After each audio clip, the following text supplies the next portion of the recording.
I hope you are all ready for this Halloween season because we are going to be making a spooky themed jumping spider enclosure. Halloween is my most favorite season of all, and I can't wait to be making this themed enclosure with you all. All of the Halloween themed decorations I will be using today are going to be from the dollar store because for me it's very budget friendly. But you may be able to find your decorations from Hobby Lobby, Walmart, Joann Fabrics. There's all sorts of stores that are selling Halloween this season.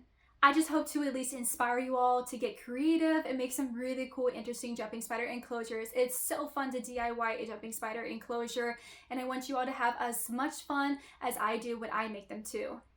If you enjoy these types of videos and you hope to see more videos from me in the future, including some handling videos, please make sure you are hitting that subscribe button, leaving a like, and also a comment. I love reading all your comments and I appreciate the support so much. I cannot wait to start decorating. I hope it turns out amazing. I'm really worried, but fingers crossed, I think we got this. All right, let's get started. Now we're going to go over all of the materials that I found and what I will be using today. Here is some Halloween spooky ribbon that I was able to find at the dollar store. This one here has some white webs on it. And then this other one here is a little bit longer. It's kind of like a mesh material. And then this last one has just individual webs all together. These are a bunch of little different Halloween decorations. I thought I could try to use. A lot of these seem like they're for maybe cupcakes or something, but we're going to try to make it work. Like right here we have the bones, and then we have these cats, and I think there's also bats and spiders in there too. These are witch hats. And then the last ones that we have are just a bunch of bats on a stick, which I don't know, could probably also be for cupcakes. I don't know. We'll see what we can do. Now these I did not end up using, but this is just an idea for you all to get creative on your own in case you want to use something like this. I ended up using these for my intro and outro instead. Here are some more decorations that I found, like this tarantula here I'm going to try to use, and then this ribbon. I think I found this in their beach section in the Dollar Tree, and then I found this skull little box maybe for a light, but I'm going to try to use it for a hide maybe. And of course I have my favorite fuzzy yarn, which I love to use this for, resembling maybe moss or vines. Just in case I have some floral decoration here, and then also my popsicle sticks in case I want to make more of those pedestals that I have made before in my other enclosures. Now we have some wood pieces. I won't be using the cubes this time, but I will be using that bigger piece of wood there. I'll be using that for a pedestal in this enclosure. Here's the tools I'll be using today. I just have scissors, some wire cutters for those floral, and then I just have this to poke some things around. And then what you don't see here is actually my hot glue gun that I will also be using. Lastly, we need our enclosure. So mine is a plastic hexagon enclosure. The link to this will be in the description below, and I just put all of the holes into the enclosure myself by using a drill. In order to make my holes kind of semi-even, I go ahead with some grid paper and I mark all of the placements of the holes that I would like there to be, and then I just tape that onto my plastic hexagon container, and then I drill straight through the paper into the plastic. Now we are ready to start decorating our enclosure.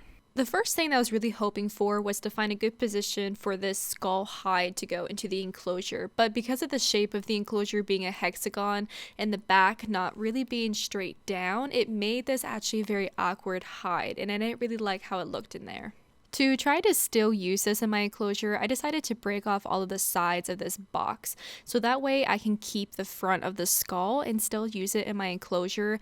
The other wood pieces that I have that I'm breaking off here, I'm going to use them for other future projects. They're really nice sizes, because usually when I find wood like this, I have to cut them this size, but these are already a perfect size for me to use in future projects.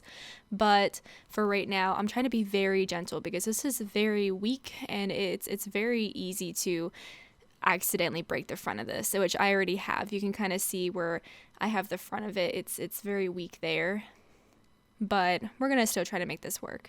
You can't really see me here too much, but I'm actually hot gluing all the way around the perimeter of the skull and then a little bit inside the skull itself, because I decided that I'm just going to go ahead and place this right to the ceiling of my enclosure, just to give the jumping spider something to hang on to instead of that plastic wall. Since that plastic wall can be a little slippery for them, this is a wood texture, so it should help him hang on to the surface a lot better when he's climbing along the ceiling of the enclosure.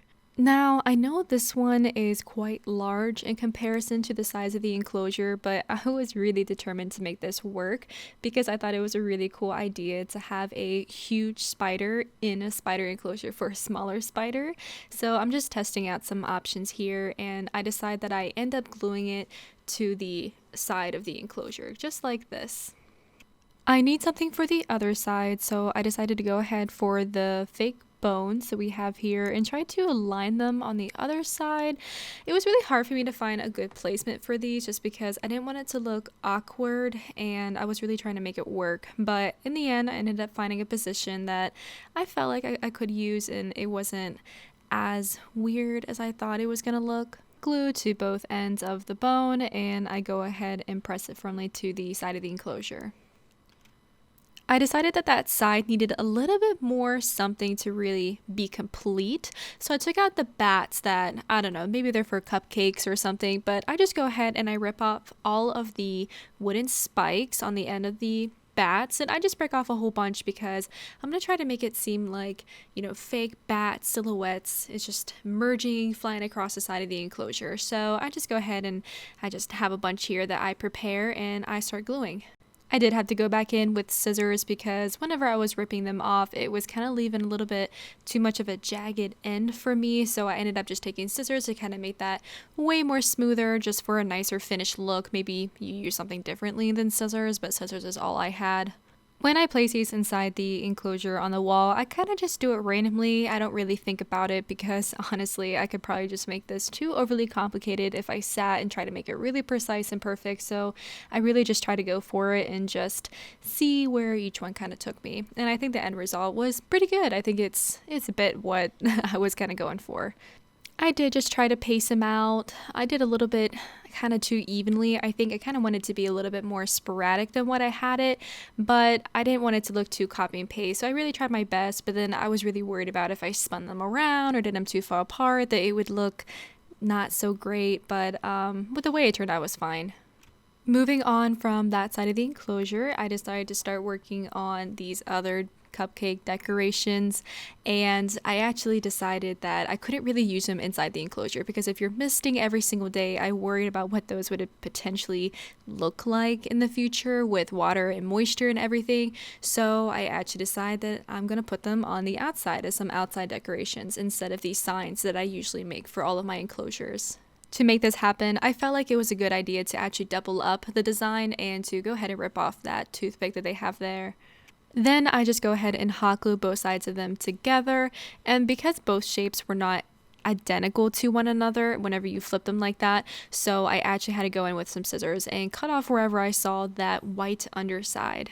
I ended up placing the bat on the top left corner of the enclosure, and then I put the spider on the bottom right corner.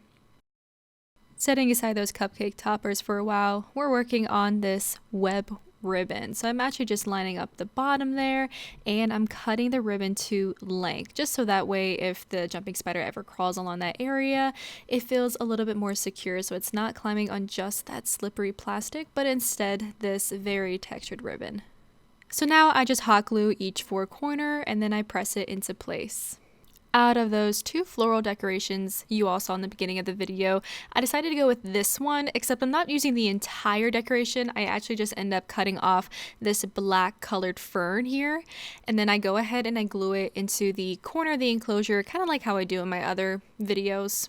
You don't actually see me do this because I was a little bit too out of frame, but I grabbed one of those witch hats and I removed the stick from the inside. I decided that the corner that we placed that fern into just wasn't enough, so I wanted to add this witch hat there as well. However, I didn't really like how the inside of the hat was so hollow. I was really worried that since this was going to be in the back of the enclosure, that he would crawl up inside the hat and make his house there, and then I would never be able to check on him and make sure he was okay because I don't really like moving the enclosures too much. So just to prevent that, I ended up stuffing the inside of that hat with some hot glue, and then I topped it off with a little bit of that fuzzy fern. I glued all the way around the brim of the hat and I placed it inside the corner. I knew that it wasn't going to fit completely inside the corner, but I just wanted to place the glue everywhere where it could, just so that way I know that it's completely secure and wherever the glue did not touch the wall, it'll just dry up. Now I need some fillers in a lot of the gaps of the enclosure that doesn't really have anything for him to crawl on, just because I'm always very concerned about them slipping on that plastic, because usually when I make these enclosures, typically it's their home until they are much older. So just to make sure that this is an enclosure that can work for them as they enter that older adult stage of life, I try to add as much as possible to the enclosure wall. So here I just cut a little bit of that kind of web-like ribbon into a actual circle just to kind of make it look like a actual spider web, and I'm just trying to find around a nice empty gap that will look really good in. I just put hot glue on any thick area of the thread that I can find, and then I just place it into a nice gap inside the enclosure. Now this piece here is the second piece I ended up using out of my scraps of the long piece I cut earlier. Similar to what I have made in my other enclosures in the past, I'm going to be making a platform of sorts that gets anchored down inside the substrate. So I just do this sort of visually for me, just so it doesn't look so empty in the middle, but also a little bit for the jumping spider as well, just so that way there's a break in the middle of the enclosure in case something were to happen, like they fall, for example. I'm cutting all of my popsicle sticks in half. In the past, I used to do the full length of the popsicle sticks, but I decided I did not want my pedestal to sit so high up in the enclosure, so cutting them in half would do just fine for the height that I'm looking for. I cut enough so that way I have 7 halves in total, because 5 of those are going to be glued together, and the last 2 halves will go on each side of those 5, just so that way whenever you're looking at the stem of that pedestal, that it's kind of like a perfect square. For this theme of the enclosure, I did not want to leave the pedestal stem being all wood, so I'm actually taking this web ribbon, say that 5 times fast, and I'm going to be wrapping that around that pedestal. You just hot glue now to keep it all in place. I decided to cover the top of the platform with the spare piece of web ribbon that I had left over from when I initially cut it for the stem of the pedestal, so now I'm just hot gluing that down in place here. But since this was a spare piece, it doesn't actually cover the sides of the pedestal the way that I would like it to be. You can still kind of see that wood there. So I take this web ribbon here and I decide to put that on the side. So that way I'm using all the decorations. I don't end up using this ribbon the way that it was probably intended to be used. So I actually go ahead and cut up each of those individual webs. And I just cut up enough just so that way you can't see that wood on both sides of the platform anymore. And then I just go and hot glue them in place. Still taking some characteristics from the other pedestals that I've made in the past, I'm applying some hot glue to the underside of that platform and pressing in some of that fuzzy yarn. I love this look because it makes me feel like there's moss or maybe overgrown vines, and then I just press that in there with a popsicle stick so that way I don't burn my fingers. And then I go ahead and I fill up that pedestal stem with some hot glue, and then I press it into that fuzzy yarn. I still had some more of that white web looking yarn, so I actually go ahead and I place some droplets of hot glue on the top of the pedestal, and I place those last tiny bits there just so that way I minimize the waste and I'm just utilizing all of my scraps. For some final touches, I'm just cutting up some of those loops that naturally just form by placing all of that yarn there, and I'm just making them kind of random and sporadic so that way it actually kind of follows how real vine may look if it were to actually grow that way. To make sure that this actually sticks inside my enclosure because I'm using substrate, I just go ahead and I apply sort of like an anchor to the bottom just so I can dig it into the dirt and it won't move hardly. If you're not using dirt, you could probably just go ahead and glue this straight to the bottom of your enclosure. Now to actually test out our design, it'd probably be a good thing to add the dirt, right? So right here is just some coconut fiber. I already have this pre-moistened and I just store it in this Ziploc baggie because I use this all the time. So I'm just putting in a good amount until I feel like it looks good, it's nice, it's an even layer, and it's not too thin.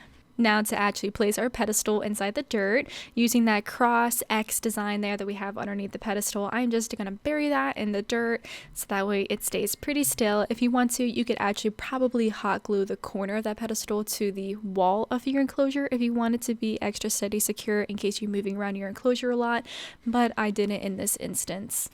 Now for some added design, and also it's very good for moisture, I'm adding in some of this moss, and I'm just putting this all over. It makes me feel like a overgrown graveyard or something. Very spooky. And really, I think I am done. This is my final look, the final product. I am actually really surprised with how this turned out, and look at how cool. I love it. I think this was a really fun way to get into the spirit of Halloween. This was super fun and easy to do, and also it was very budget friendly, at least for me. This is my first time ever making a specific theme for a jumping spider enclosure, so I'm really impressed with how I was able to execute this, and I think it turned out really nicely. Yours may turn out a lot different from mine if you are using different decorations. I have the perfect jumping spider to use in this enclosure, and it is my male Phidippus regius.